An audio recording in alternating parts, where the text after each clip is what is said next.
적이 점령한 시가지. 정찰 드론이 하늘에서 내려다본 공격 지점 영상을 지휘소로 보냅니다.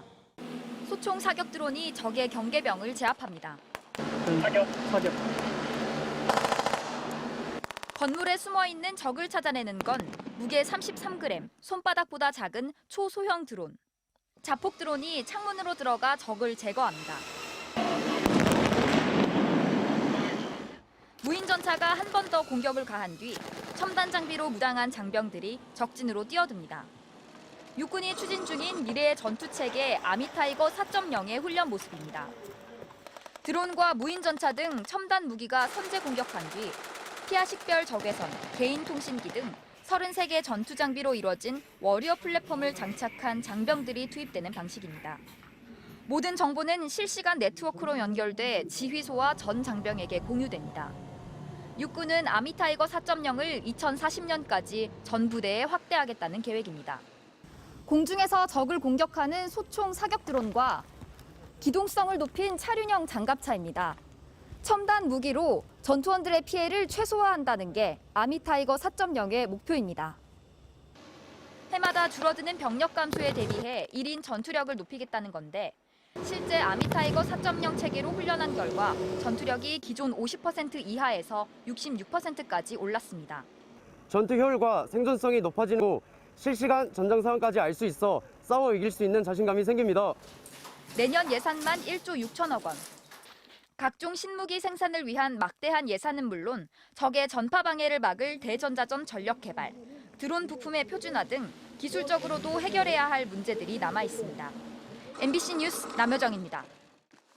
부대 출입문은 굳게 잠겨 있고 오가는 사람도 없습니다.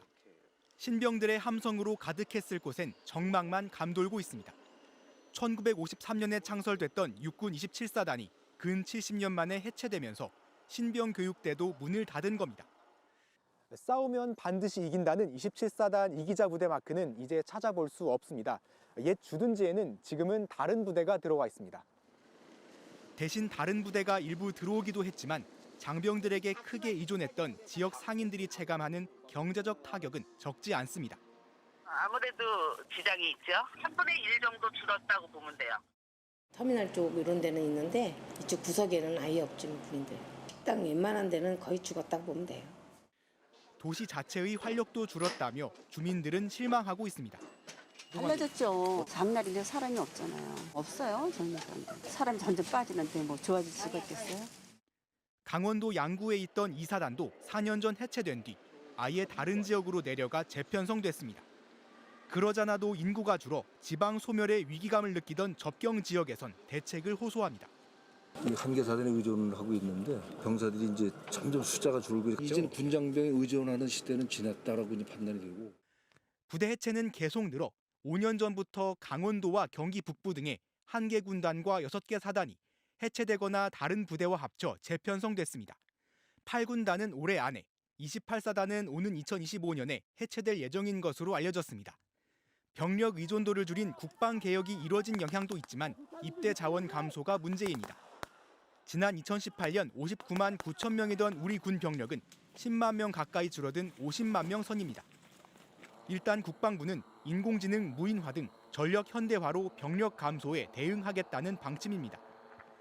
혁신하지 않으면 생존할 수 없다는 그러한 절박한 심정으로 국방혁신 4.0을 기본 계획을 수립하고 AI 기반의 유문 복합 체계를 이미 20세 남자 인구 숫자는 올해 25만 5천 명에서 2037년이면 20만 명 선이 무너질 것이란 전망이 나오고 있는 상황.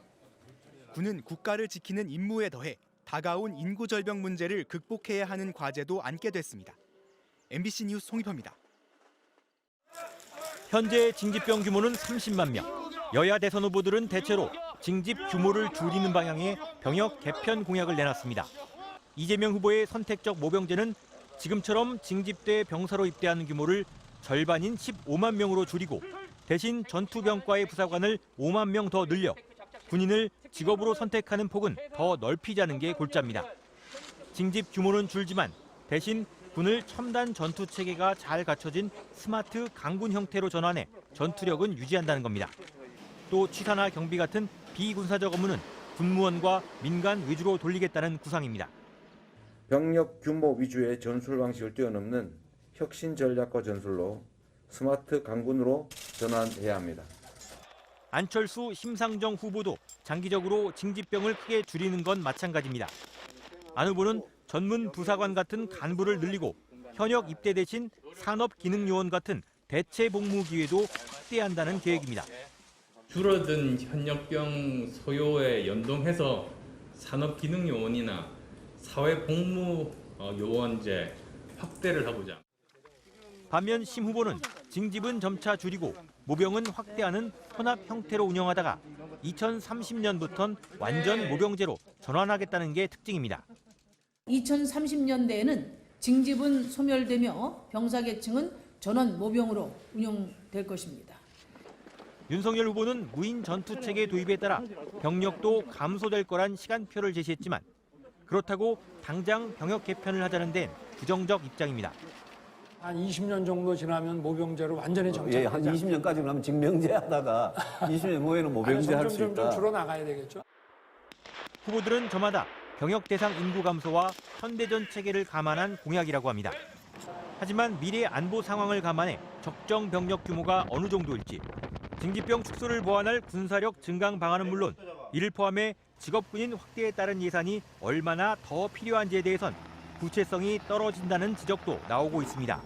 MBC 뉴스 이학수입니다.